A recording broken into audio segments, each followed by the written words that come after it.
جیسا کہ ہم نے کاسٹریشن کے بینیفٹس اور ڈس ایڈوانٹیج کی بات کی تھی، تو ہم کاسٹریشن کے پہلے بینیفٹس کی بات کر لیتے ہیں۔ کاسٹریشن کرنے سے جانوروں کے جارحانہ اور غیر متی رویے اختیار کرنے کو ختم کیا جا سکتا ہے۔ اسی طرح سے کاسٹریشن کرنے سے تولیدی غدود سے جڑی چند اہم بیماریوں جیسا کہ ٹیسٹیز کا کینسر، پروسٹیٹ کی بیماریوں کو ختم کیا جا سکتا ہے۔ اس کے بعد کاسٹریشن کرنے سے نر کتوں اور بلوں کے پیشاب کی بدبو کم ہو جاتی ہے۔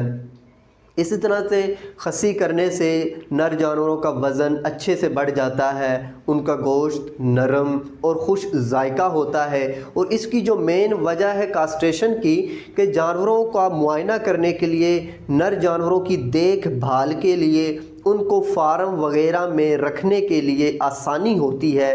اور اس کے بعد اگر آپ کے پاس کوئی اس طرح کا کوئی جانور ہے کہ جس کی آپ نسل آگے نہ بڑھوانا چاہتے ہو، تو اس کی نسل کو ختم کرنے کے لیے بھی کاسٹریشن کرتے ہیں۔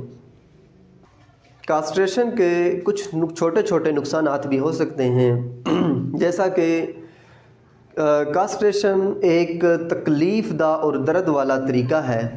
اس کے بعد جانوروں میں ہارمونی تبدیلیاں پیدا ہو جاتی ہیں۔ اس کے بعد سرجری کے خطرات بڑھ سکتے ہیں، سرجری اگر اچھے طریقے سے نہ کی گئی ہو، یعنی کہ نامکمل کاسٹریشن بھی اکثر عام ہے کہ ہو جاتی ہے، اور جس سے جانوروں کا بہت سا نقصان ہوتا ہے۔